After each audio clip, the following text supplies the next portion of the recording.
Mi nombre es Diana Valenzuela, soy pedagoga y economista por la Universidad Nacional Autónoma de México. Me dedico, entre otras cosas, a la creación de contenido digital y también trabajo en la Administración Pública Federal.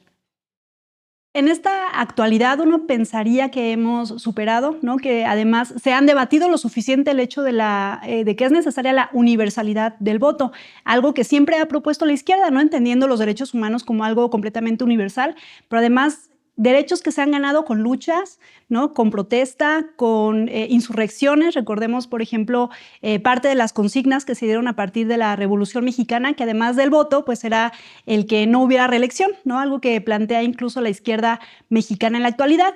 Y vemos una regresión de la ultraderecha que se está alineando internacionalmente por entonces reducir este universo a solo aquellas personas que ellos creen que son quienes beneficiarían a un sector político, ¿no? Y en este caso, por ejemplo, a mí me llama la atención que en la actualidad nuevamente se estén debatiendo dos cosas.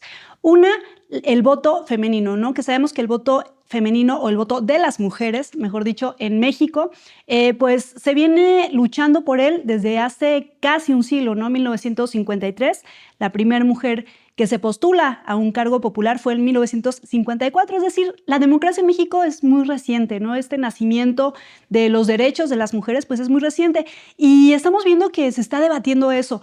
Si bien no exactamente se dice que no voten las mujeres, se está reduciendo el universo de las personas que tendrían derecho a votar por familia, ¿no? Y esta postura la hace un vocero juvenil del PAN, del Partido Acción Nacional, que sabemos que tiene raíces nazis, ¿no? Y que en la actualidad, pues no nada más nazis, sino también ultrarracistas y muy discriminatorias. Y entonces Javier Albarrán, me parece que es el dirigente nacional o estatal del PAN, de Actívate en el Estado de México, pues dice que solamente tendría que votar una sola persona por familia. Imagínate, si una persona, muchas veces no nos ponemos de acuerdo, incluso en cosas tan básicas como qué comer o qué ponernos día a día o qué estudiar incluso, pues menos nos vamos a poner de acuerdo a lo mejor con nuestro papá, con la mamá, o si somos familias unilaterales o familias homoparentales, por ejemplo, pues decidir algo que es como tan personal, ¿no? Que algo además que nació como parte de esta democracia del secreto, del voto secreto, libre, secreto e informado.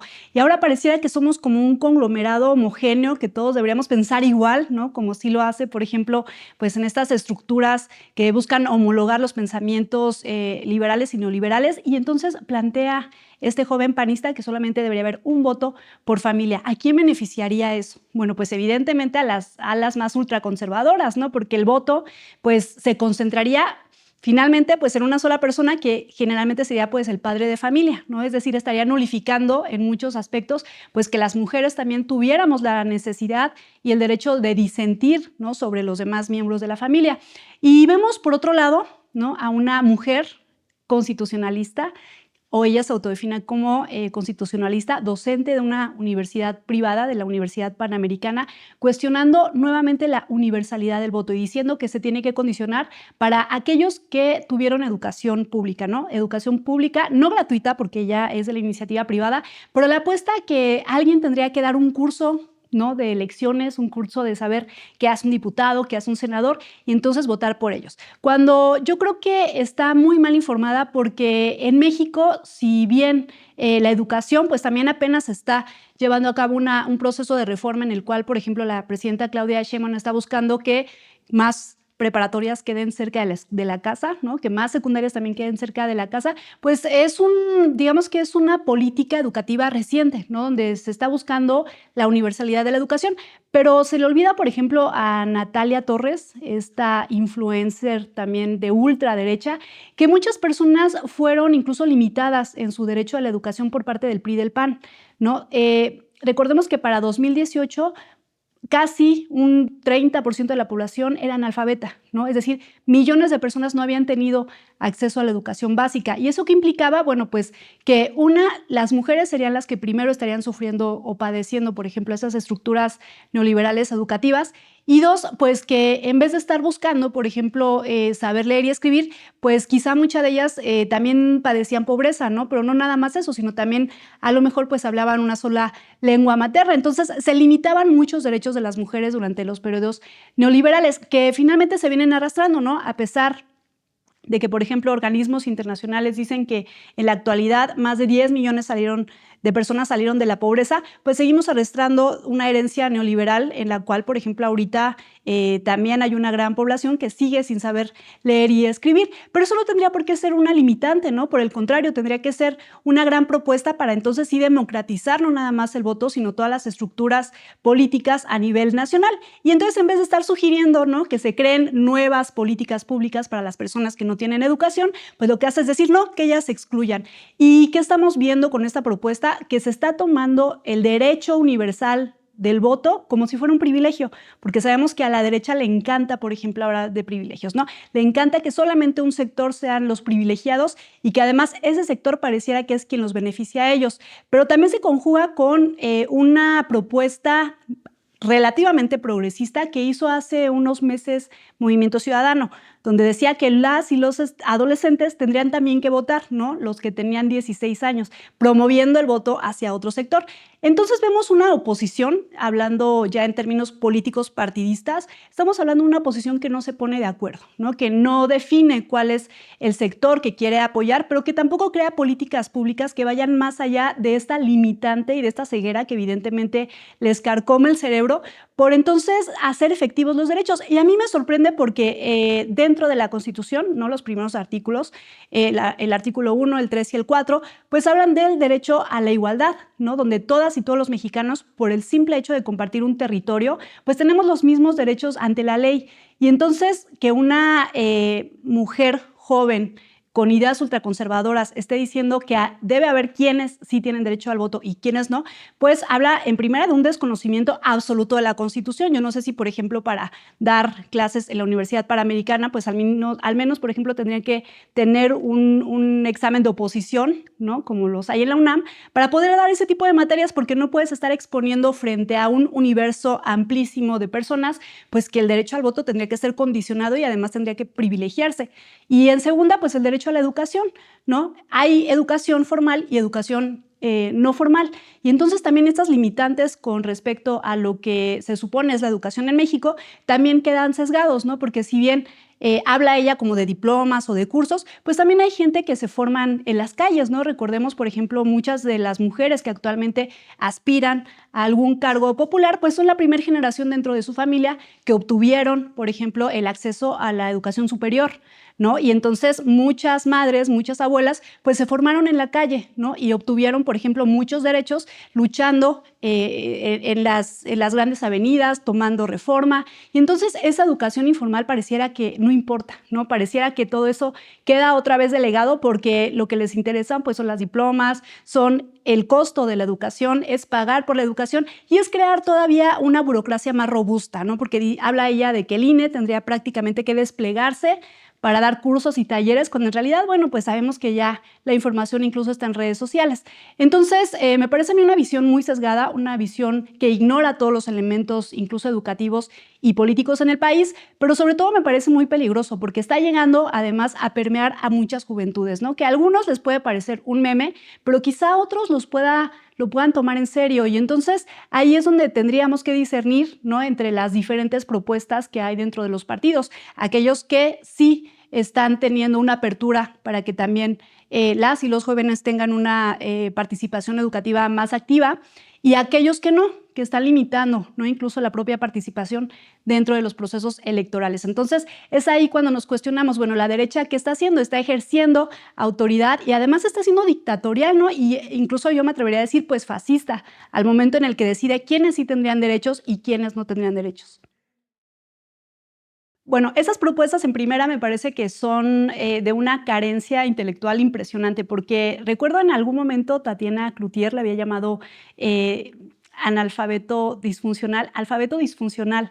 Me parece que fue a Javier Lozano, que era secretario de Trabajo, porque no entendía los argumentos que había en una mesa de debate, ¿no? Y entonces eso quiere decir que puedes leer y puedes comprender las leyes, pero no puedes interiorizarlas al momento en el que las empiezas a ejecutar. Y a mí me parece que, por ejemplo, toda esta manada de ultraconservadores y todo este ecosistema finalmente la herencia neoliberal, pues son alfabetas disfuncionales, ¿no?, o analfabetas funcionales. cualquiera de los adjetivos, porque si bien, por ejemplo, Natalia Torres sabe leer la Constitución, sabe entender y tal vez sepa interpretar las leyes, pues al momento en el que se tienen que ejecutar, pues definitivamente pareciera que no ha entendido nada, ¿no? Que no ha entendido cuáles son las historias de las diferentes revoluciones en nuestro país, de las transformaciones que ha habido, pero aparte a mí me parece muy peligroso porque muchos de los jóvenes, y sobre todo en este último periodo electoral, pues decían que era muy divertido, por ejemplo, lo que hacía Maines y lo que hacía Xóchitl, que eran prácticamente tonterías para atraer y para además llamar la atención de las juventudes, ¿no? Y a mí me parece peligroso porque de repente esto podría llegar a parecer chistoso, pero no vemos el trasfondo, y el trasfondo no es Natalia Torres, ¿no? El trasfondo no es los voceros y las voceras del PAN, por ejemplo, ¿no? El trasfondo sí es querer quitar todo el tiempo derechos. El trasfondo sí es implementar en México un sistema completamente dictatorial, un sistema completamente fascista. Y entonces vemos aquí que la derecha ya ni siquiera tiene un proyecto electoral serio, ¿no? Son ocurrencias de Internet, son ocurrencias que de repente se ven bien únicamente para atraer digamos que más vistas, pero no son serios. Y a mí, insisto, me preocupa esta parte que no se puede entender la Constitución. La Constitución ha sido, todo ha tenido un paso histórico en el cual, pues incluso hasta ha llegado muchas personas a perder la vida con el hecho de ganar derechos, ¿no? De ganar, por ejemplo, el derecho a la tierra, el derecho a su propio patrimonio, las personas adultas mayores. Y esta forma tan regresiva de entender estos derechos, a mí me parece que incluso, digo, yo sé que la presidenta no se atrevería para nada a esto, pero incluso a censurarlos, ¿no? Tendríamos que entender cuáles son aquellos procesos que ellos están buscando, que lo que hacen es querer únicamente sectorizar a una parte de la población, y para mí incluso hasta llevarlo a los extremos más caóticos. Y quiero vincular esto también con algo que hizo Ricardo Salinas Pliego en días recientes, ¿no? Cuando la presidenta Claudia Sheinbaum vuela a Nueva York, porque fue invitada por el presidente Donald Trump a la final del Mundial, ¿no? Que sabemos que el Mundial lo ven millones de personas. Y entonces hace un llamado al ICE porque llegaron militantes y simpatizantes y, por supuesto, mexicanas y mexicanos a apoyar a la presidenta, ¿no? Y fueron a querer saludarla, algo que no veíamos en secciones anteriores.